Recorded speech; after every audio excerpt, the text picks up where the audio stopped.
in this past year, we've seen, continued progress with Chris. In a lot of social relationships, his receptive language is continuing to skyrocket, and he's demonstrating to us that his understanding of language is very fluid. It's not a scripted, something's got to be presented in a certain way, or he doesn't understand it. He understands the variation in language. He is just absorbing things in his environment too that he's not being taught. For instance, it's easy to speak for anecdotal evidence. My husband was on a ladder. He was doing some home improvement work. On the ground were a bunch of tools. And just for the heck of it, he said, "Chris, why don't you hand me that hammer?" Chris walked over, picked up the hammer, and handed it to him. Now, how in the world he figured out that, is a mystery to us. He either was watching my husband and has figured it out, or somehow he's just absorbing.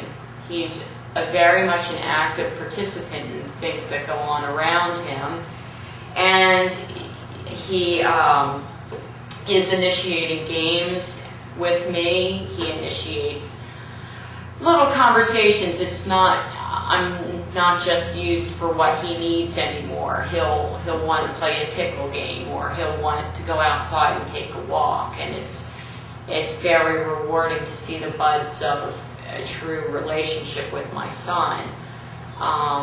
So those, I think, have been very significant things that have happened in this past year.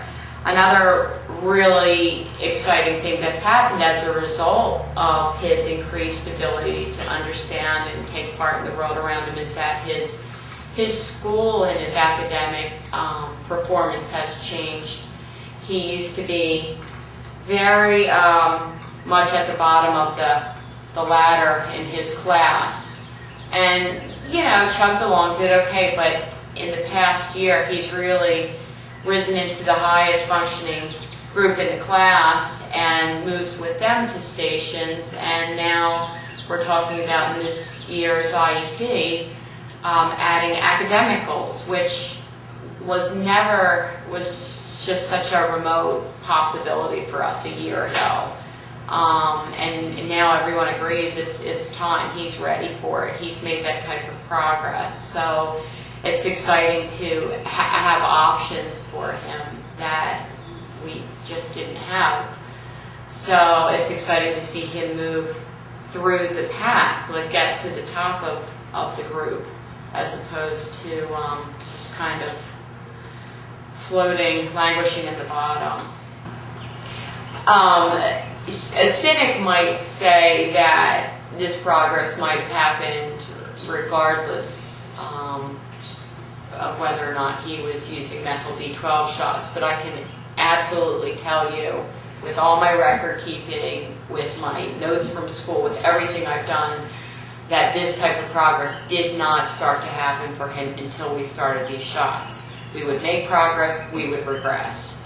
So I truly do believe that the methyl B12 therapy is an integral part of his neurological repair and continued progress. And our progress may be slow and steady, but hopefully Chris's story is the type of story that'll give other parents the hope to keep chugging along and keep up the hard work, because it does pay off.